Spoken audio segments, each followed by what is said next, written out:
Oi pessoal, bom dia! Hoje é cedinho de novo, eu tô pronta para ir pro trabalho, mas eu resolvi vir falar de um livro que eu acabei de ler, rapidinho, que é A Outra Volta do Parafuso, de Henry James.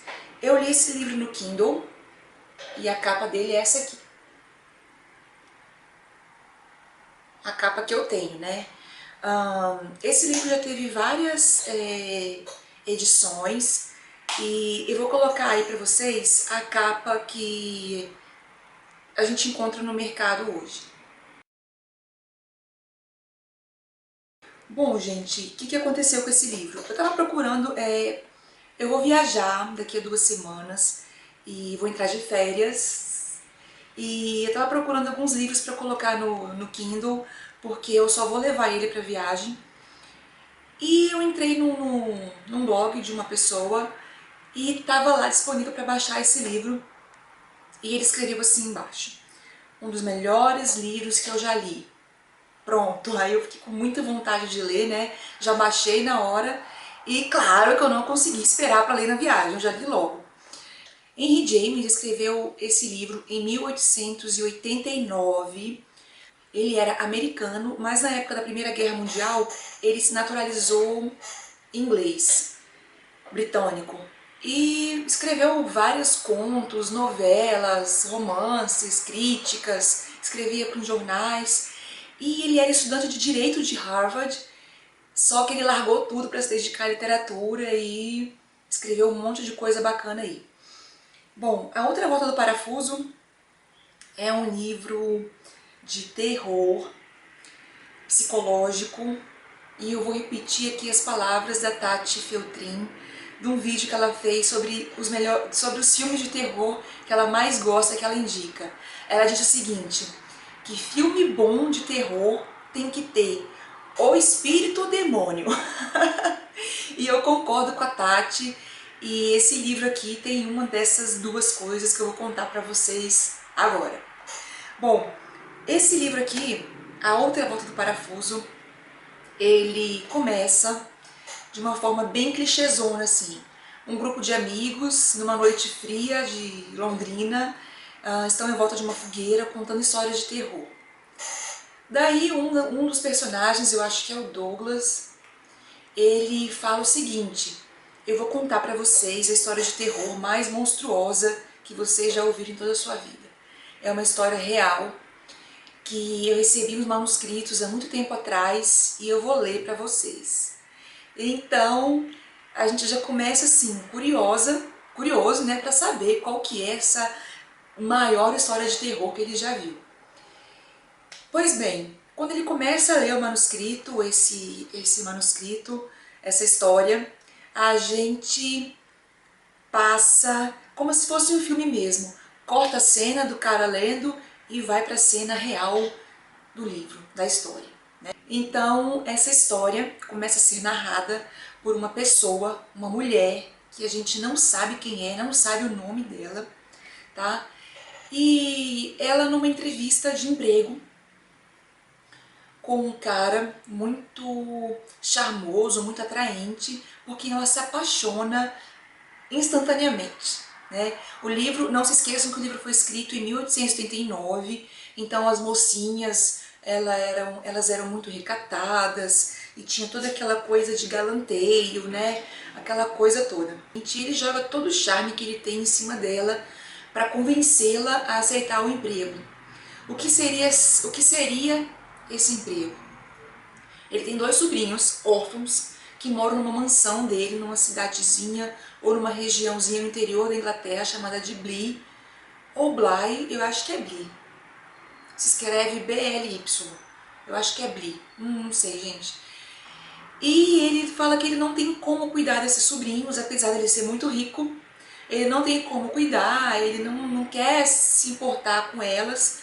E o emprego é justamente esse: ela vai ser a governanta da casa e a condição é a seguinte: ela vai ter que tomar todas as decisões, ela não vai poder incomodá-lo em nenhuma hipótese, ou seja, ele está procurando uma mãe mesmo para os sobrinhos dele, né, que vai ter que tomar todas as decisões, que vai cuidar mesmo das crianças. E ela, assim, movida por aquele charme e também movida pelo desafio, porque o cara falou que confia totalmente nela, que gostou muito dela. Então ela se sentiu lisonjeada por ele confiar tanto nela. Ela aceita o desafio e aceita o emprego. Ok. Aí o livro corta para ela já indo para essa cidade ao encontro das crianças e ela fica muito apreensiva, né, de ser uma casa velha, uma casa antiga. Ela não conhece, tem medo do que ela pode encontrar. Só que quando ela vai chegando na casa, que tem assim uma vista panorâmica da casa, ela assim fica muito espantada porque a casa é uma mansão linda, enorme, bem cuidada, aquela coisa assim, aquela cena de filme mesmo, uma mansão antiga, vitoriana, e que, claro, é o cenário para uma excelente história de terror. Bom, ela chega na mansão e ela é recebida pela Miss Rose, que é como se fosse a faxineira geral da casa, que cuida da casa até então. Então a Miss Rose é uma senhora muito sorridente, muito acolhedora, e a governanta, que, como eu já disse, a gente não sabe o nome dela, ela fica um pouco com medo, com receio, porque a Miss Rose a recebe com tanta alegria, com tanto furor assim, que ela fica com medo. Ai gente, por que ela tá me recebendo desse jeito tão, né, parecendo até que tá desesperada. Ela ficou com o pé atrás, mas logo ela larga de lado essa preocupação dela, primeiro porque ela fica encantada pela casa, e logo ela conhece uma das crianças, que é a Flora, uma menininha de aproximadamente 7 anos, a gente também não sabe a idade ao certo das crianças, mas ela tem, eu acho que uns 7 anos de idade, e é uma criança linda, encantadora, super inteligente. Aí elas começam uma convivência bem gostosa, ela se apaixona pela Flora, ela gosta muito do clima da casa. E ela fica sabendo que o menininho está num colégio interno, que daqui a uns dias ele vai chegar de férias. O nome dele é Miles. A gente também não sabe a idade dele, mas ele aparenta ter uns 10, 11 anos no livro. Pois bem, aí eles vão buscar o Miles na rodoviária, não, na estação de trem, e eles se abraçam, se adoram, e ela também fica encantada pelo menino, e ela fica se questionando muito se ela merece aquilo tudo, um trabalho tão lindo, com crianças tão maravilhosas. E isso é uma coisa bem constante no livro. A governanta, ela se questiona muito das coisas, tá? Passados uns dias de que eles estão naquela convivência perfeita, chega uma carta da escola de Miles, colégio interno, dizendo que ele foi expulso, porque ele era uma ameaça para as outras crianças. Aí a governanta, ela fica assim, apavorada com aquela notícia, fica super assustada, que eu acho que naquela época você receber uma punição de expulsão era, pelo jeito, né, era a pior coisa que podia acontecer para uma criança, para um aluno. E ela fica assim muito abalada com aquilo. E aí vem uma característica do livro, da época que ele foi escrito, que me incomodou um pouco. Se seu filho chegasse com uma carta de expulsão em casa, o que você ia fazer? Primeiro você ia encostar o moleque na parede para saber o que ele tinha feito, né? Depois você ia no colégio, ver o que tinha acontecido e tal. Mas, nessa época, nesse tempo, eu acho que as coisas não eram bem assim. Principalmente pela governanta, ela ter tido uma criação bem rígida, ela era filha de um pároco, então eu acho que ela não estava acostumada a questionar muitas coisas, ela estava acostumada a obedecer tudo que lhe era mandado. Então quando essa carta chegou para ela, ela ficou sem saber o que fazia. Para vocês terem uma ideia, ela não quis questionar o menino pelo que tinha acontecido, sobre o que tinha acontecido. Ela ficou com medo de incomodá-lo, com receio de estar sendo mal educada. Ou seja, mesmo ela tendo toda a autoridade em cima das crianças, ela não quis incomodar o menino. E também não quis perguntar para Miss Rose, para faxineira lá, vou chamar de faxineira, tá gente? Para Miss Rose como que era menino, como que eram as crianças em casa. Então ela ficou com essa dúvida muito tempo, com essa coisa remoendo ela há muito tempo. Ela fica perguntando para ele, dando indiretas para ele, se ele era feliz no colégio, se alguma coisa aconteceu por lá que ele não tenha gostado, mas ela não pergunta no início diretamente para ele o que realmente aconteceu. Então tá, a história vai, a história vem, eles com convivência bacana, ela encantada com a inteligência das crianças e com a beleza delas, com a beleza do lugar, até que um dia ela vê uma aparição, uma presença de um homem na janela de casa. E aí ela leva um susto e vai lá fora olhar para ver quem que é, né? Quando ela chega lá fora, a pessoa não está mais lá. Ela dá a volta na casa, ela corre pelo jardim, olhando por todos os lugares e a pessoa desapareceu. Então ela fica se perguntando quem era aquela pessoa e vai questionar a faxineira, Miss Rose, quem era aquela pessoa, se tinha mais algum empregado que ela não conhecia na casa. E Miss Rose, não, você conhece todo mundo, não tem ninguém a mais aqui além de fulano, eu e as crianças e a senhora. E ela fica com aquilo encafifado na cabeça, né? Beleza, mas passou.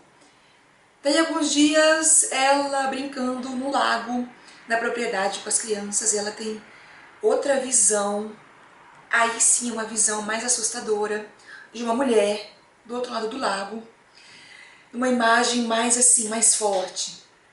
E ela descreve essa imagem como uma mulher horrorosa, medonha, e ela ficou com muito medo daquilo. E ela viu que a menininha estava olhando para o lugar, mas a menina não teve nenhuma reação, e ela ficou encafifada com aquilo, que ela se sentiu assim amedrontada, e a menininha olhava para aquela direção e não teve nenhuma reação. Aí ela volta para casa apavorada com essa visão que ela teve e vai questionar novamente a Miss Rose se tem mais alguém naquela casa que ela não conhece, e a Miss Rose falou que ela não tem nada a ver. E ela começa a ficar com medo daquilo que ela está vendo. E quando essas imagens começam a aparecer para ela, ela fica tomada de tanto terror, de tanto medo, ela fica na obrigação de proteger essas crianças de qualquer modo, de qualquer jeito, de qualquer forma. Então ela fica meio obcecada por protegê-las. Ou seja, é uma história de fantasma. Só que assim, gente, mais do que isso eu não posso falar, porque vai ser super spoiler. Então a história se resume a isso. Há uma mansão vitoriana, há crianças lindas e inocentes, há uma governanta misteriosa que a gente não sabe o passado dela, e há fantasmas que aparecem do nada para a governanta. Só que a história, gente, não é só esse clichê, não é somente isso, tá? Porque o autor, o Henry James, escreveu de forma brilhantemente essa novela, porque é o seguinte, a gente fica se perguntando o tempo inteiro se o que acontece é real ou não é. E outra coisa, tudo que você lê, gente, nesse livro, tanto as falas da Miss Rose, quanto as falas da governanta, quanto as falas das crianças, você sente ambiguidade. Você não acha que é... Você é levado a pensar em alguma coisa mais... que não é aquilo que está ali, escrito, que está chapado na página do livro. E é um livro que você vai lendo, e você quer saber o que tem na outra página. Ele vai te envolvendo tanto nesse mistério que você não consegue parar de ler o livro antes de chegar no final. E o final, ele é assim... ele termina do nada, de uma forma bem chocante. E eu confesso que eu tive que reler o último capítulo. Eu fiquei assim, não é que eu não entendi, eu fiquei com todas as minhas hipóteses que eu tinha, eu não consegui encaixar nenhuma delas no final do livro. Mas depois que eu reli o final, o último capítulo, eu fiquei com aquela coisa na minha cabeça, e eu consegui encaixar, eu consegui ter a minha interpretação do livro. Bom, é um livro que eu recomendo muito, eu gostei bastante. Quem gosta de terror psicológico vai gostar do livro com certeza. A pessoa que não está acostumada a ler um livro de uma escrita tão antiga, de uma linguagem mais clássica, pode achar um pouquinho enjoado e você pode se questionar também um pouco que o livro pode ser um pouquinho amarrado, mas não, é pela época que ele foi escrito, gente. Então a Corvinanta, ela se questiona muitas vezes de muitas coisas, se ela deve, se ela não deve fazer as coisas, se ela pergunta, se ela não pergunta, se ela faz, se ela não faz. Mas esse é o próprio conflito dela com ela mesma e isso já contribui muito para essa psicologia da história.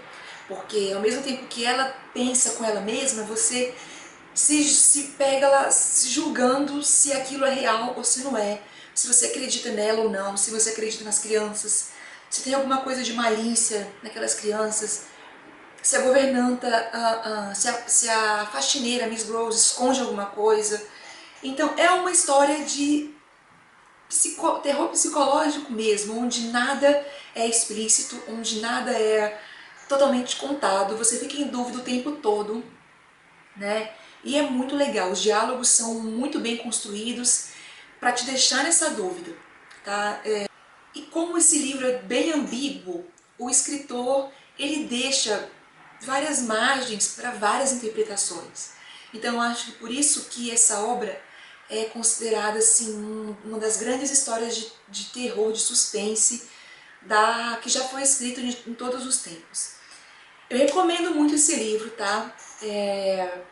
Gostei muito dele, gostei bastante. E assim que eu terminei de ler o livro, eu baixei o filme de 1961, que foi chamado de Os Inocentes.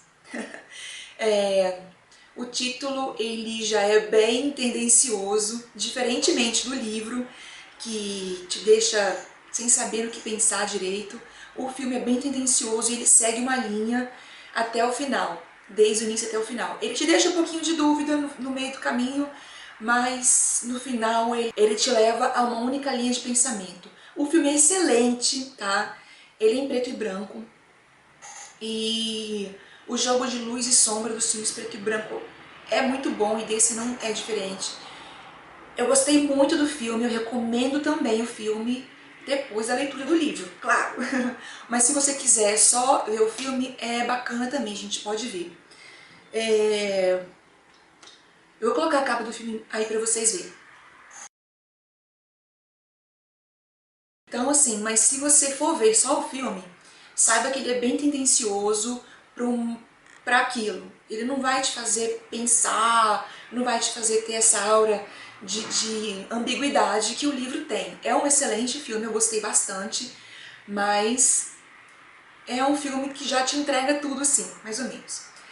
Como eu disse pra vocês, eu li esse livro no Kindle e eu tenho a versão dele tanto em PDF quanto para Kindle. Se alguém se interessar e quiser ler esse livro digital, eu posso mandar para vocês, tá bom? É só me mandar um e-mail, é lidolendo@gmail.com e me pede lá que eu mando o livro para vocês sem problema nenhum, tá? Então eu vou finalizar essa resenha com uma curiosidade que eu achei bem legal. Eu estava pesquisando sobre o livro e eu achei uma notinha de uma pessoa, de uma resenha que eu não lembro de onde foi, gente. Foi um blog, mas eu não lembro qual foi. Se eu achar depois eu coloco aqui embaixo escrito, tá? E o cara escreveu o seguinte, que a capa do primeiro disco do Black Sabbath, que é aquela banda do Ozzy Osbourne, pra quem não conhece. Então a capa do primeiro disco do Black Sabbath foi inspirada numa cena do filme Os Inocentes. E eu corri atrás da capa pra ver. Então eu vou deixar vocês aí com a foto da capa do disco do Black Sabbath e para vocês terem noção do que é o filme, para vocês terem noção do que é o livro A Outra Volta do Parafuso, de Henry James. Então é isso, pessoal, espero que vocês tenham gostado da minha resenha. Eu procurei não dar nenhum spoiler mais forte, eu acho que eu não dei não, tá? Cara, eu tô muito atrasada, muito atrasada. Tchau, galera, beijo! Fui!